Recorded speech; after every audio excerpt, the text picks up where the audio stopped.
এখানে দুধটা দেওয়া হলো।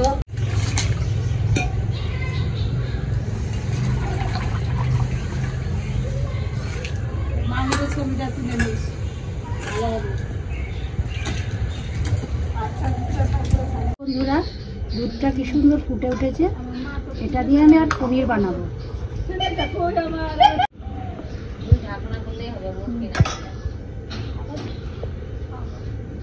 দু ঢাকনা আমি ভিনেগার দিয়ে দিলাম।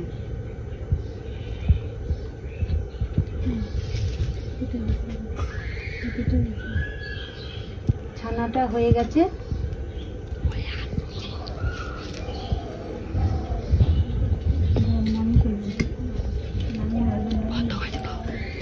এবার আমি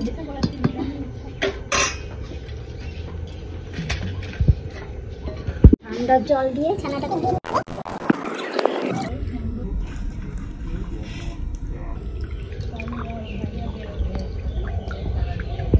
আমি ধুয়ে নিয়েছি। এবার সাদা একটা ন্যাকড়া দিয়ে মেয়েটাকে চাপা দেব।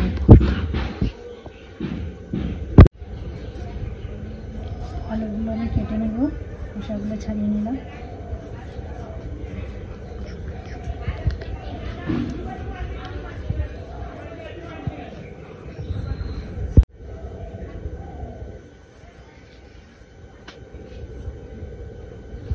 এগুলোকে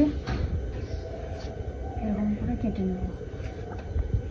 জলে দিয়ে দিলাম যাতে কালো না হয়ে যায়।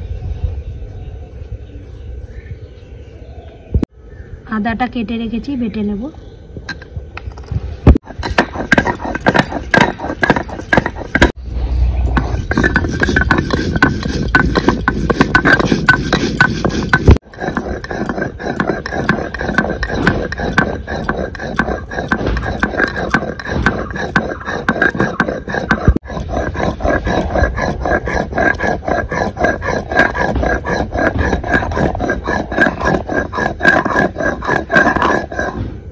জিরা বাটা হয়ে গেছে, তুলে নেব। এবার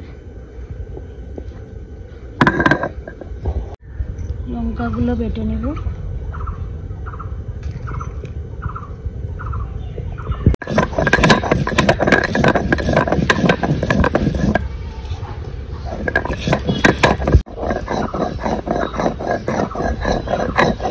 লঙ্কা বাটা হয়ে গেছে, এবার তুলে নেব।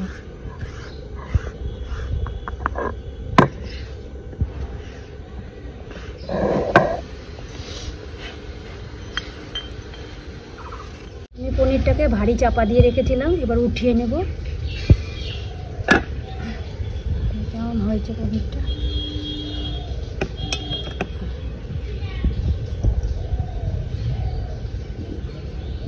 দেখুন পনিরটা কত সুন্দর হয়েছে।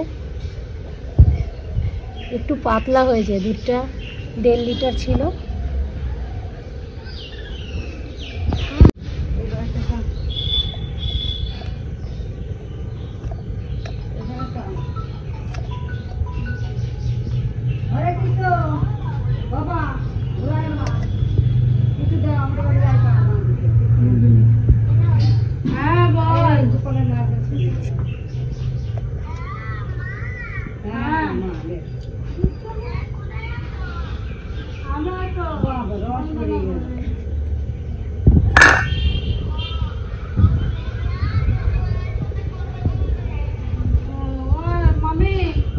কড়াইটা খুব ভালো করে গরম হয়ে গেছে, এবার তেলটা দিয়ে দিব।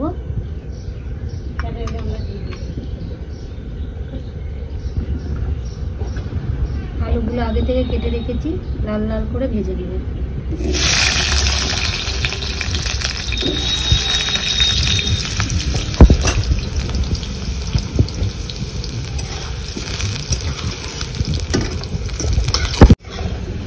আর আলু প্রায় হয়ে এসেছে লাল লাল করে ভাজা, আর একটু ভেজে তুলে নেব।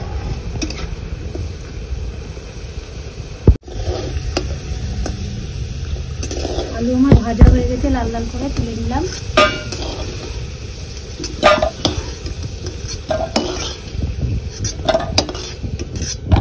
জন্য আমি একটা গোটা টমেটো নিয়েছি, একটু চিনি, আদা বাটা, লঙ্কা বাটা, জিরে বাটা, লবণ, হলুদ গুঁড়ো।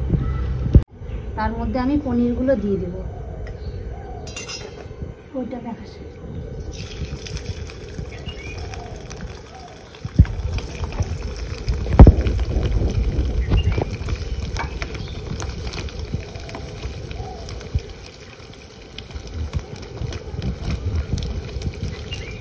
পনিরটা আমার লাল লাল করে ভাজা হয়ে এসছে, এপিট ওপিট লাল লাল করে ভেজে নেব।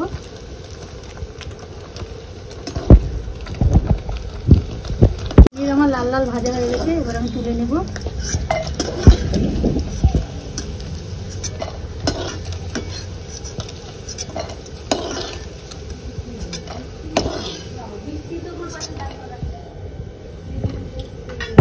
আমার যে পনির ভাজা তেলটা বেঁচেছে, ওর মধ্যে জিরা, শুকনো লঙ্কা, এলাচ, লবঙ্গ দিয়ে দিলাম। ভাজা এর মধ্যে 1 চা চামচ আদা বাটা, 1 চা চামচ জিরে বাটা,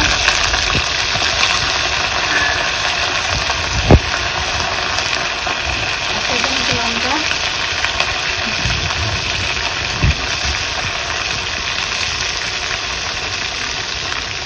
হলুদ গুঁড়ো,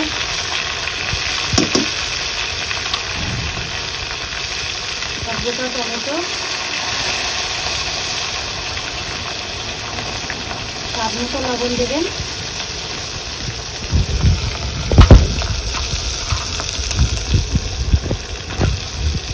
অল্প সামান্য চিনি।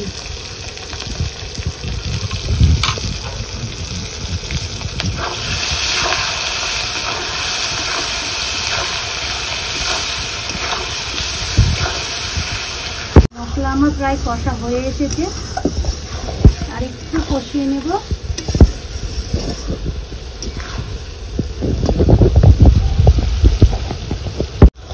আমার মশলা কষানো হয়ে গেছে, এবার আমি জল দিয়ে দেবো।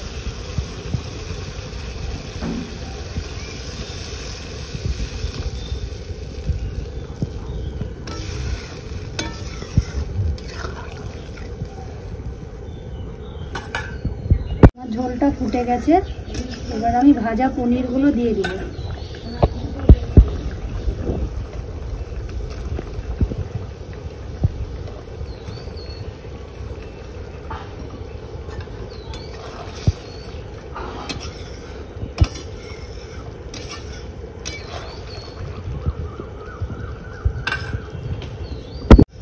আমার পনিরের রসা হয়ে এসছে, এবার আমি নামিয়ে দিব। গরম মশলা দেব, এবার আমি গরম মশলাটা দিয়ে দেব।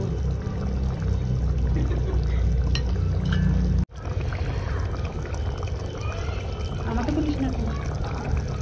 আমার পনিরের রসা তৈরি হয়ে গেছে।